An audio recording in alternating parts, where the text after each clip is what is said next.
Bem galera, Jonas Lopes aqui e hoje eu vou trazer para vocês aí em 7 passos como fazer uma boa contestação.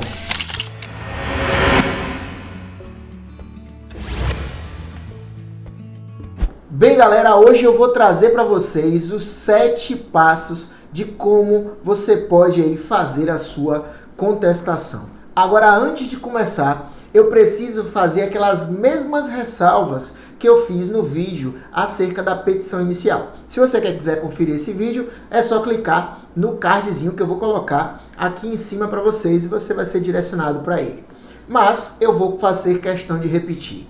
Eu não estou aqui para dizer o que é melhor, o que é pior, o que é certo ou o que é errado, tá? Eu estou dando para vocês aqui sugestões minhas de como uma contestação pode ficar bacana. E aí, você querendo, pode utilizar essas ideias aí e acrescendo as suas ideias e confeccionar uma boa contestação. Vamos nessa? Mas antes da gente seguir, eu vou pedir a vocês, como eu tenho que pedir sempre, se inscreve no canal, assina o sininho das notificações e deixa aí o seu curtir, valeu? Bem galera, a primeira coisa que você tem que observar quando você vai fazer a sua contestação aí é a questão do endereçamento. Eu não vou nem considerar isso como uma dica, tá? Porque o endereçamento, na verdade, já vai estar ali bem fácil de você constatar, já que você está respondendo a uma ação que já existe. Então, você já sabe para onde você vai direcioná-la. Então, qual é a primeira dica acerca das contestações? Então, a primeira coisa que você tem que trazer são as preliminares. E daí eu já digo a você, você está na dúvida acerca de qual preliminar você pode aplicar, ou quais são as preliminares passíveis de aplicação, dá uma corridinha até o artigo 337 do Código de Processo Civil. Você vai ver lá as questões de ilegitimidade, as questões de nulidade, como a nulidade de citação, nulidades de intimação. Então, todos os vícios de natureza processual, como vícios aí também que podem levar ao deslocamento de competência, como a conexão ou a continência, certo? Que exista aí com outra demanda. Então, todas essas preliminares que podem ser arguídas, elas devem ser tratadas no início do processo. Mas qual é a lógica da gente fazer isso logo no início? É simples, galera. Você nem entra a discutir a causa que foi proposta. Você, na verdade, pode matar o processo no início, como, por exemplo, uma decadência do direito. Então, se você argue ela inicialmente, em caráter preliminar, o juiz, ao analisar o seu processo, se ele encontrar um vício de natureza preliminar, ele vai morrer ali. Então, ele não vai nem adentrar no mérito. Por isso, preliminares primeiro e, de preferência, na ordem do próprio 337 do Código de Processo Civil. Então, fique esperto e tá aí nossa primeira dica. Quanto à nossa dica número 2, a gente já vai entrar no mérito da demanda. Então, qual é essa dica? Você já ouviu falar no ônus da impugnação específica? Se você não tem nem ideia do que eu estou falando, dá uma olhadinha no artigo 307 do Código de Processo Civil. Lá você vai encontrar o seguinte, que uma vez que o réu não conteste ponto a ponto aquilo que foi alegado na inicial, ou seja, se ele deixa de se manifestar de algo, aquilo será presumidamente aceito pelo réu. Significa dizer que você vai perder.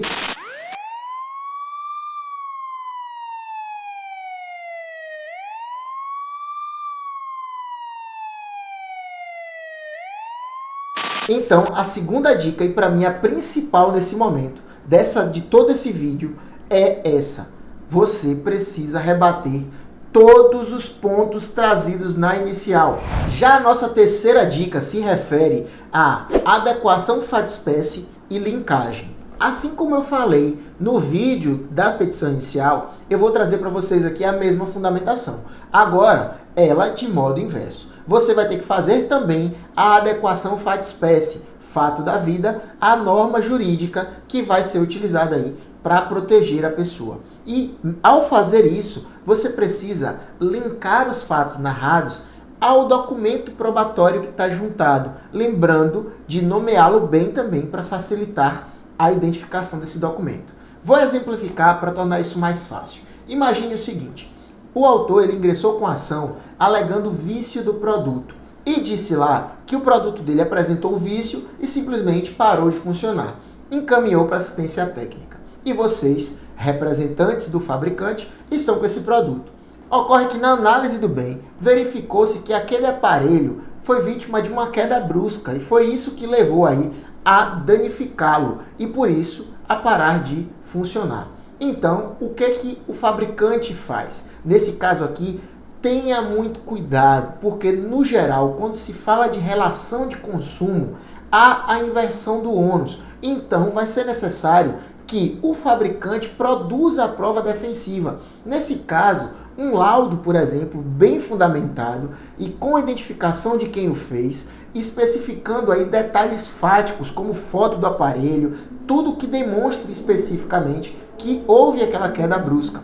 E aí, ao relatar, ao fazer a sua defesa, apresentando lá os fundamentos legais do Código de Defesa do Consumidor, que protegem aí o consumidor para essas situações, mas de uma forma transversa também protege o fabricante de abusos, como seria esse caso, então você vai fazer o relato e ao fazer o relato, você diz lá, em que pese o autor apresentar...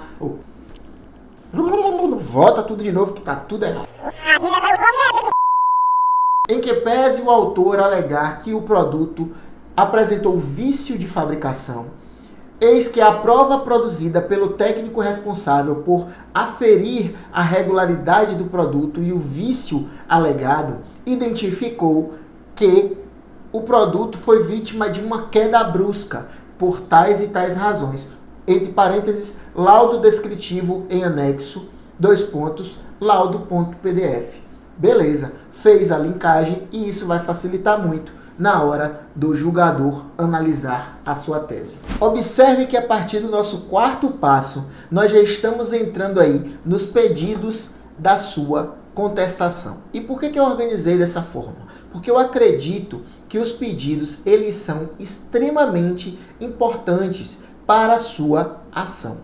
E por que disso? Porque precisa aí o julgador analisar cada um deles, sob pena de recair numa sentença omissa e, em razão disso, ser passível aí de uns embargos de declaração. Então, uma vez formulado bem os seus pedidos, boas chances você tem aí de uma das suas teses defensivas lograr êxito. Então vamos a elas. O passo 4, que é o primeiro que eu vou trazer para vocês, acredito que vamos nos referir aí às preliminares, tá? Você vai apresentar os pedidos relativos às preliminares que levam à extinção do processo ou aqueles que podem ser aí, na verdade, sanados, como, por exemplo, uma incorreção no valor da causa. Isso é uma preliminar que pode ser sanada e que não vai impedir aí o decorrer do seu processo, mas tem que estar lá enquanto pedido, porque você pode ter um prejuízo aí caso o valor da causa seja sobrelevado e, por exemplo, você tenha que entrar com um recurso nominado e pagar as custas desse processo. Então, fique esperto que isso pode acontecer. Já o nosso quinto passo, aí sim, nós vamos apresentar o pedido de improcedência da ação, que sejam julgados improcedentes os pedidos do autor. Mas, Jonas, basta pedir isso? Não. Cuidado, galera. Não façam, não se resumam a isso. De preferência, façam pedidos de natureza subsidiária ou até mesmo pedido alternativo. Faça o pedido para que a ação seja julgada improcedente. Mas no caso, por exemplo, do juiz entender que uma das teses tem validade, que ele faça isso sobre os princípios da proporcionalidade ou da razoabilidade, por exemplo.